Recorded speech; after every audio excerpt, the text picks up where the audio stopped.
So I was born in 1945 in Lahore.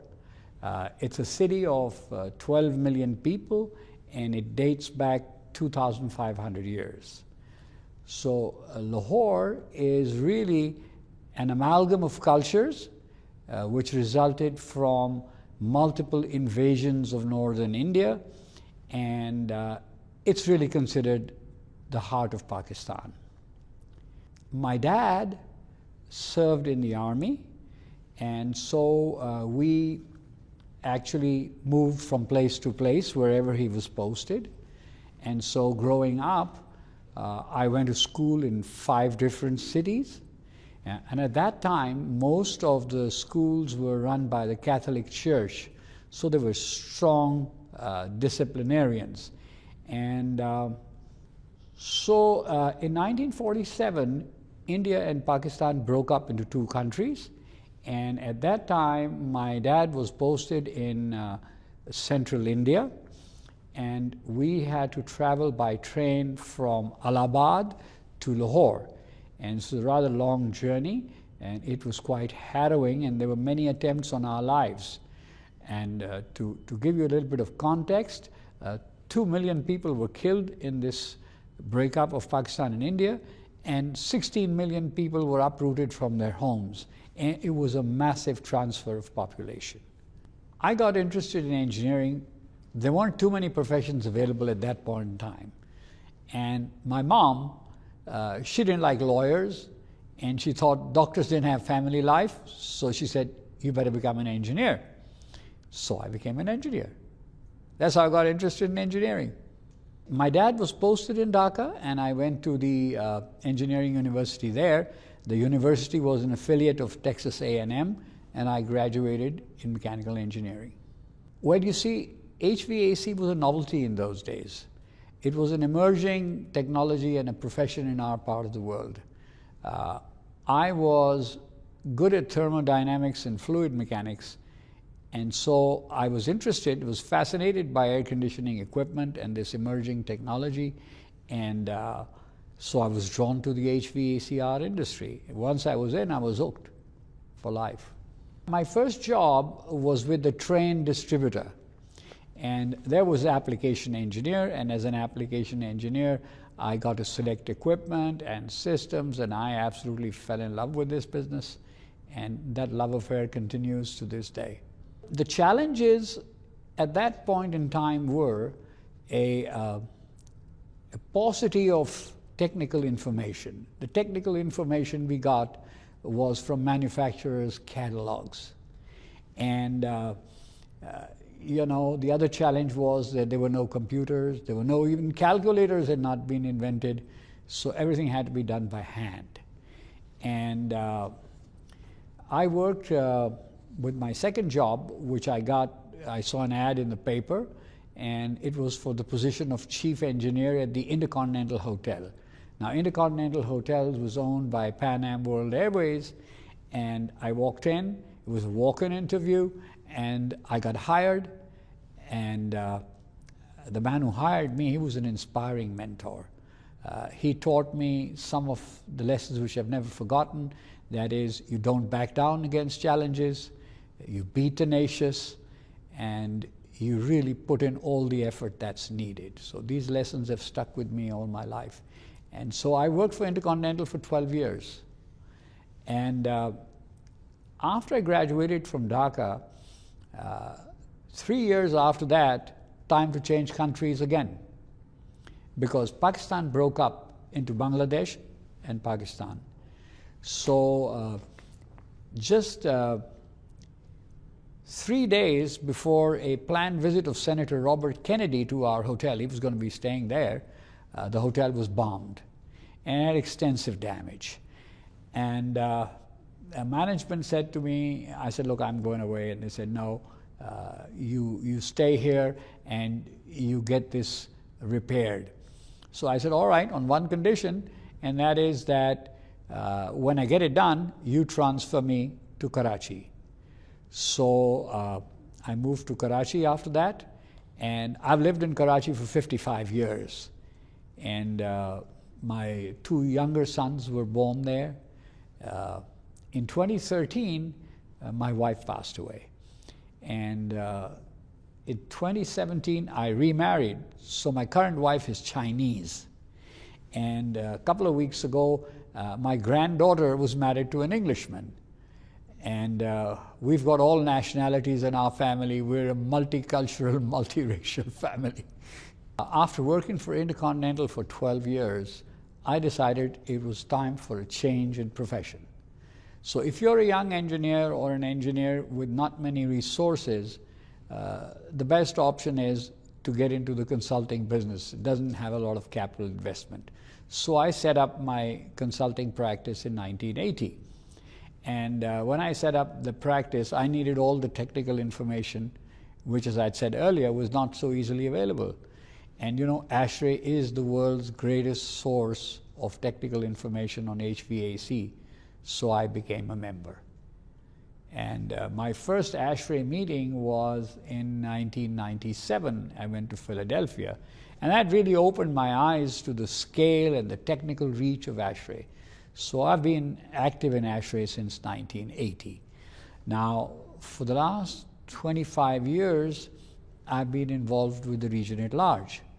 So the Region-at-Large was formed in 2001, and in 2003, the first CRC of the region was held in the UK in Reading, and I traveled there with a petition to form a chapter in Pakistan, in Karachi.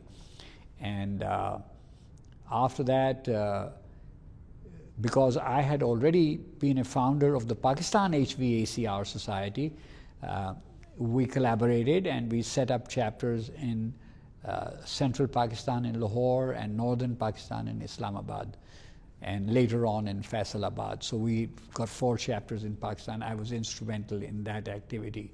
Now, I served the region as chapter president, as sub-region chair, as assistant regional chair, and as DRC for 4 years. And during this period of involvement with Region-at-Large, we restructured the Region-at-Large. It's got a different governance model. It's unique in ASHRAE.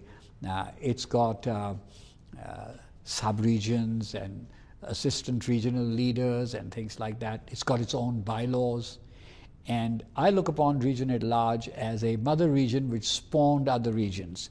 So I was actively involved in the formation of regions 14 and 15.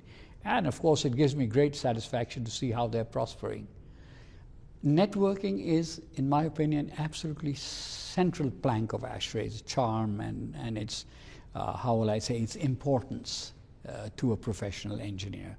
I mean, the very fact that ASHRAE was born out of a need for people to collaborate 130 years ago still remains valid today. So I believe the world is changing dramatically. That change is posing its own challenges. We need much greater dialogue across the world. We need to adopt new technologies, and that can only be by, how will I say, having more members participate in ASHRAE. And my strategy was that that should be in terms of greater transparency to attract members to participate in ASHRAE. The pandemic made us realize that it was never going to be business as usual. And so we needed to go digital and have a lot more of our meetings online and so on. And the changing environment in the world needed much greater global linkages. So when I became ASHRAE president, my theme was securing our future. And so securing our future involved 3 things. It involved very strong relationships in the industry with manufacturers, partners, other societies, people who shared the same goals. And it required us to be on top of knowledge. And the knowledge means not only the technical knowledge, but the events happening, how change is being driven across the world.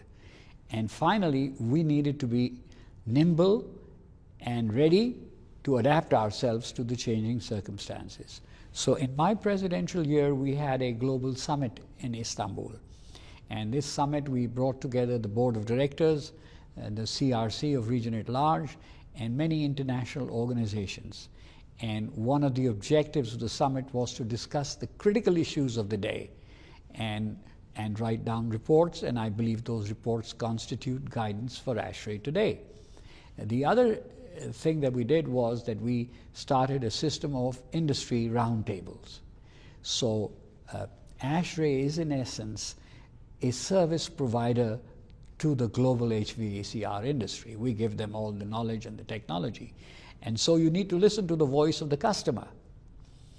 And the industry roundtable fulfills that and allows us to tailor products and services which the industry needs.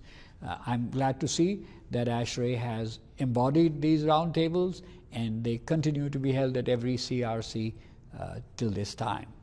We're moving forward. Many of those things exist today and have become part of ASHRAE culture. We've signed up a lot more relationships across the world in the years since I was president. We're more actively engaged in dialogue. We've embraced new technology. Decarbonization, for example, is a strategic pivot. We're now doing our designs from the standpoint of climate change and global greenhouse gas reductions. We've also brought in AI, IoT, and data-driven design, and these are as a result of I think the dialogues that we've held and the introspection we've carried out as a society. When Tim Wentz became president of ASHRAE, he used an expression, being in the room. So ASHRAE is that room in which you've got manufacturers, consultants, you've got researchers, academics. And if you're going to be anybody and succeed in the industry, you need to be in that room. That's what I would tell the young people. Don't be out of that room. You got to be in that room. You got to network with all these folks. That opens up the career possibilities. That broadens your professional horizons. So that's what I would say to younger people. I enjoy travel. I like to travel and meet different people. And that's been a passion with me, traveling. I love watching movies. I see a movie every day. Okay? And I'm fascinated by history, so I lead a lot of history, because I think the lessons of the future are actually sitting in the past. So if you know your history, you're better able to adjust to what comes next in the future. ASHRAE has meant the world to me. It's been a central part of my professional success, and it's enriched my life, and I'm truly blessed by my global ASHRAE family.